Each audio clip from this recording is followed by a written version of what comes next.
மக்களவையில் public examinations preventions of unfair means amendment bill 2026 பொதுத் தேர்வு திருத்த மசோதா நிறைவேற்றியது. நீட் சர்ச்சையை கண்டித்து எதிர்க்கட்சி உறுப்பினர்கள் முழக்கங்களை எழுப்பி வெளிநடப்பு செய்த போதிலும் இம்மசோதா நிறைவேறியது. குரல் வாக்கெடுப்பு மூலம் நிறைவேற்றப்பட்ட இம்மசோதா பொதுத் தேர்வுகள் அதாவது அநீதி முறைகள் தடுப்பு சட்டத்தில் திருத்தம் கொண்டு வருவதன் மூலம் வினாத்தாள் கசிவில் ஈடுபடுபவர்களுக்கு 10 ஆண்டுகள் வரை சிறை தண்டனை மற்றும் ரூபாய் 50 லட்சம் வரை அபராதம் போன்ற கடுமையான தண்டனைகளை முன்மொழிகிறது. நீட் வினாத்தாள் கசிவு சர்ச்சை காரணமாக நாடு தழுவிய போராட்டங்கள் வெடித்து தர்மேந்திர பிரதான் கல்வி அமைச்சர் பதவியை ராஜினாமா செய்த சில நாட்களுக்கு பிறகு ஜூலை 27 அன்று மத்திய அமைச்சர் ஜிதேந்திர சிங் இம்மசோதாவை அவையில் அறிமுகப்படுத்தினார். அரசு திங்கட்கிழமை இத்திருத்த மசோதாவை தாக்கல் செய்தது. விவாதத்தின் போது பதிலளித்து பேசிய அமைச்சர் ஜிதேந்திர சிங், நீட் வினாத்தாள் கசிவு விவகாரம் வெளிச்சத்திற்கு வந்ததும் மத்திய அரசு உடனடியாக நடவடிக்கை எடுத்ததாக கூறினார்.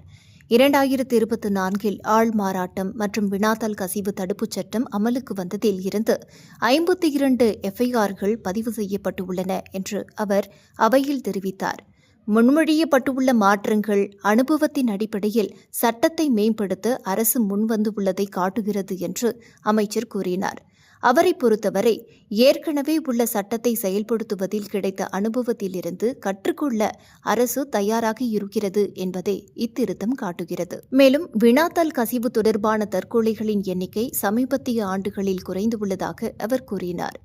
எதிர்க்கட்சித் தலைவர் ராகுல் காந்தியை விமர்சித்த ஜிதேந்திர சிங், அவருக்கு நாடாளுமன்ற விதிகள் மற்றும் அரசின் செயல்பாடு குறித்த அறிவு இல்லை என்று கூறினார். ஜூலை 20 அன்று நாடாளுமன்றத்தின் மழைக்கால கூட்டத்தொடர் தொடங்கியதிலிருந்தே எதிர்க்கட்சிகள் நீட் வினாத்தாள் கசிவு விவகாரத்தை தொடர்ந்து எழுப்பி வந்ததால் மக்களவையில் அடிக்கடி அமளி ஏற்பட்டது. அவைக்குள் நடந்த போராட்டங்களால் புதன்கிழமைக்கு முன் சட்டமன்ற நடவடிக்கைகள் 2 மசோதாக்களை அறிமுகப்படுத்துவதோடு மட்டுமே முடிந்தன. குரல் வாக்கெடுப்பு மூலம் திருத்த மசோதா நிறைவேற்றப்பட்டதைத் தொடர்ந்து மக்களவை சபாநாயகர் ஓம் பிர்லா அன்றைய தினத்திற்கு அவையை ஒத்திவைப்பதாக அறிவித்தார். வினாத்தாள் கசிவு அல்லது பொதுத் தேர்வுகளின் போது முறைகேடுகளில் ஈடுபடுபவர்களுக்கு தண்டனையை அதிகரிப்பதன் மூலம் தேர்வு முறைகேடுகளுக்கு எதிரான சட்ட கட்டமைப்பை மேலும் கடுமையாக்க இம்மசோதா முயல்கிறது. அரசு வேலைகள் மற்றும் மருத்துவக் கல்லூரி போன்ற உயர்கல்வி சேர்க்கைகளுக்கான நீட், யுபிஎஸ்சி, எஸ்எஸ்சி, ஆர்ஆர்பி போட்டித் தேர்வுகளின் வினாத்தாள்கள் திருடப்பட்டு கசிந்து பணத்திற்காக விற்கப்படுகின்றன. 2024 இதற்காக ஒரு சட்டம் கொண்டுவரப்பட்டது. தற்போது 2026 அதில் மேலும் கடுமையான திருத்தங்கள் செய்யப்பட்டுள்ளன. வினாத்தாள் கசிவில் ஈடுபடும் மாஃபியாக்கள், இடைத்தரகர்கள் மற்றும் குற்றவாளிகளுக்கு 10 ஆண்டுகள் வரை சிறை தண்டனை மற்றும் ரூபாய் 50 லட்சம் வரை அபராதம் விதிக்கப்படும். முறைகேடுகளை தடுத்து தகுதி வாய்ந்த மாணவர்களுக்கு மட்டுமே வேலை மற்றும் கல்வி வாய்ப்புகள் கிடைப்பதை உறுதி செய்வது. 19ஆம் நூற்றாண்டின் பிற்பகுதியில் பிரிட்டிஷ் ஆட்சியில் இந்திய சிவில் சர்வீஸ் தேர்வுகள் தொடங்கப்பட்ட போது தேர்வுகள் மிகவும் கடுமையான கட்டுப்பாட்டுடன் நடந்தன.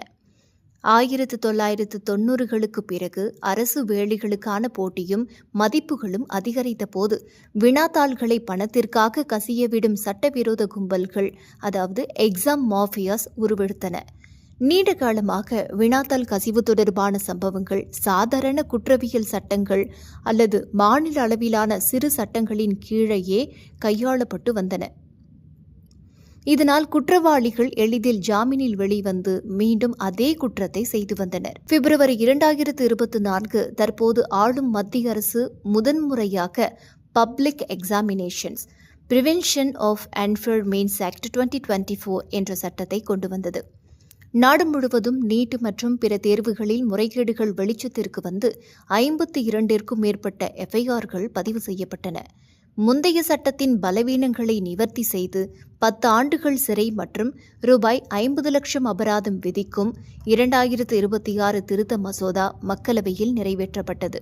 சீனாவில் காவோகா எனப்படும் பல்கலைக்கழக நுழைவுத் தேர்வில் ஆள்மாறாட்டம் அல்லது வினாத்தாள் கசிவில் ஈடுபட்டால் 7 ஆண்டுகள் வரை சிறை தண்டனை மற்றும் வாழ்நாள் தடை விதிக்கப்படுகிறது. அமெரிக்காவில் எஸ்ஏடி, ஜிஆர்இ தேர்வுகளில் முறைகேடு செய்தால் கடுமையான நிதி அபராதங்கள் மற்றும் பல்கலைக்கழகங்களிலிருந்து நிரந்தர நீக்கம் செய்யப்படுவர். ஒரு சாமானிய குடும்பம் மாணவர்களை தேர்வுக்காக படிக்க வைக்க பயிற்சி மையங்களுக்கும் கோச்சிங் சென்டர்ஸ் புத்தகங்களுக்கும் லட்சக்கணக்கில் செலவு செய்கிறது. வினாத்தாள் கசிந்து தேர்வு ரத்தானால் அந்த பணம் வீணாகிறது. இச்சட்டம் அந்த முதலீட்டை பாதுகாக்கிறது. வினாத்தாள் தருகிறோம், வரிசையில் முன்னுரிமை தருகிறோம் என்று கூறி முன்பணம் கேட்கும் இடைத்தரகர்களிடம் பணத்தை கொடுத்து ஏமாற வேண்டாம். இச்சட்டத்தின்படி லஞ்சம் கொடுத்து வினாத்தாள் வாங்குபவர்களுக்கும் தண்டனை உண்டு. பயிற்சி மையங்களில் ஒரே அடியாக பெரிய தொகையை முதலீடு செய்யாமல் தவணை முறையில் கட்டணங்களை செலுத்துங்கள்.